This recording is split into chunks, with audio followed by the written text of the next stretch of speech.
A simple family sets off on a trip, hoping to escape the city's chaos. But instead of peace, they find themselves in a deadly game with no way out.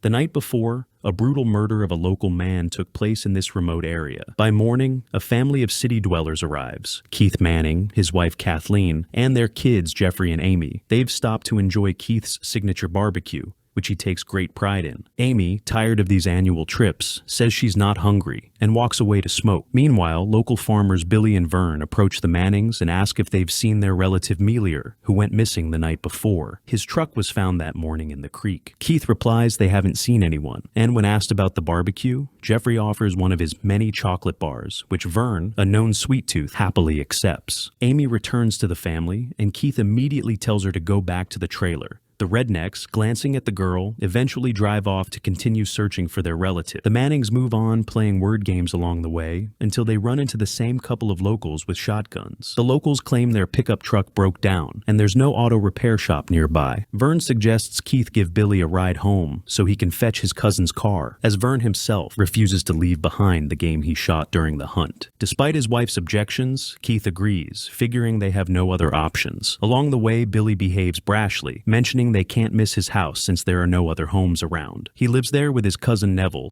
and younger cousins Savannah and Julian. The redneck snatches the boy's notebook filled with game words and suddenly realizes from the writing inside that it belonged to Melior, the man they've been searching for all morning with Billy. Jeffrey then attacks him with knives, much to the annoyance of Amy, who complains that she won't clean up after her brother. The cannibal family butchers the poor man and stores his pieces in the freezer alongside the remains of Melior, whom they killed the previous night for their next meal. Keith smashes the redneck's phone and suggests they visit Billy's uncle and cousins, promising his daughter that if everything goes well that evening, they'll head back to the city early this time. As night falls, the Mannings arrive at Neville's doorstep, explaining that their trailer broke down and they ran into Billy and Vern, who suggested they stop by since the house was closer than town. The cousins let the family in, and Neville promises to take them to the gas station for help in the morning. Suspicious Savannah asks why Billy didn't drive the city folks to the house himself, to which they reply that he was too caught up in searching for the missing Melior. The Mannings subtly reach for their hidden knives, just as Julian's husband, a hulking man nicknamed Big Mac, enters the house, leaving the guests more impressed than alarmed. Meanwhile, Vern tries in vain to call his friend, and Deputy White pulls up to check on him. Vern rudely refuses help, insisting he's waiting for Billy, who was supposed to get a ride home from the city family that passed by earlier. The deputy leaves Vern alone, unaware that the man's sudden illness is caused by Jeffrey's poisoned chocolate. Back at the house, only Julian and her husband take the offered chocolate, while Amy excuses herself to the bathroom. On her way out, she accidentally drops a bag containing Billy's eye, a snack her mother had given her earlier. At her father's request, Savannah plays the piano for everyone, after which the guests are shown to their rooms.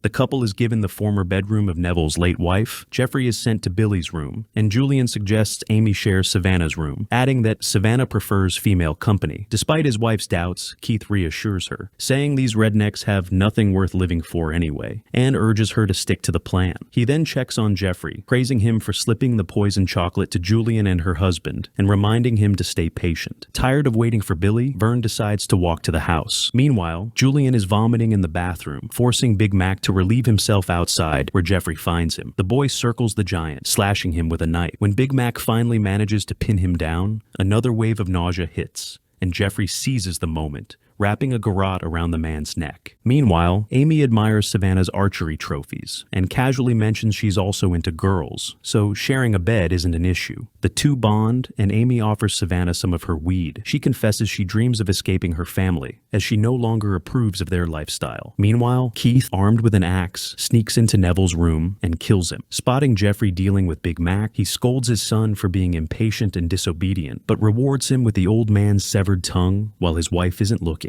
Kathleen erupts, furious that Jeffrey could have been killed in the fight with the giant. Keith argues their son is grown up and tells her to clean up after him. Meanwhile, Amy, climbing on top of Savannah, reaches for her knife, but Savannah interrupts, causing Amy to accidentally fall on the blade. She claims she carries the weapon for self-defense.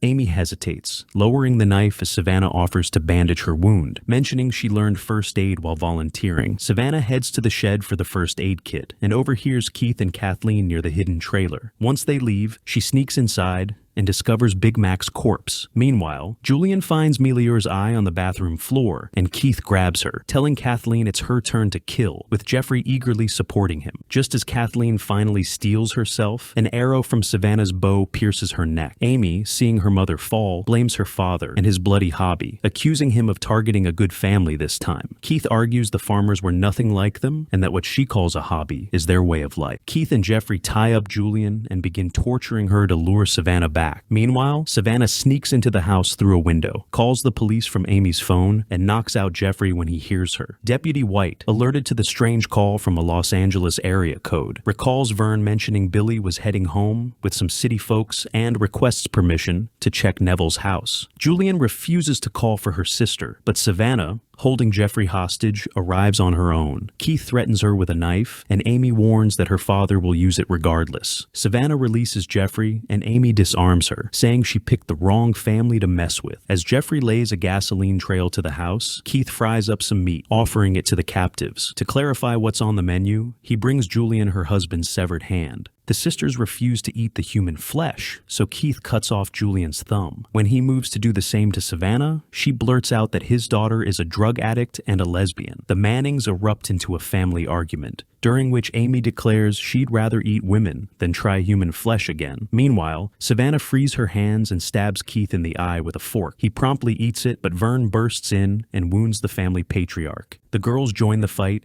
and Amy hits her head on the couch. Jeffrey appears, but Vern misses his shot and is knocked out by a vase. The brawl splits into two pairs, Savannah and Jeffrey, whom she eventually strangles with a rolling pin after a struggle near the hot stove, and Vern and Keith, who despite being at a disadvantage, manages to kill Vern with a found knife, only to be finished off by karma in the form of a sledgehammer blow. The surviving sisters reunite, but not for long. Amy wakes up and stabs Julian. Savannah engages Amy in a brutal fight, slamming her head into the piano. Armed with a sledgehammer, Savannah tells Amy to run and chases her until Deputy White interrupts the pursuit, seeing Savannah chasing a stranger with a weapon. The deputy reports that he saved a girl from the city-dwelling Manning family, who likely took a wrong turn. He speculates that Neville's once harmless family must have gone feral living in this remote area. Suddenly, White hears a noise and heads toward the house, only for Amy to appear behind him with a knife. She then gets into her parents' trailer, puts on Billy's hat, and drives away from the burning house of the gullible marginal family. That's how this story ends. What do you think about it? I look forward to your comments about the movie. Don't forget to like and subscribe if you like what we do.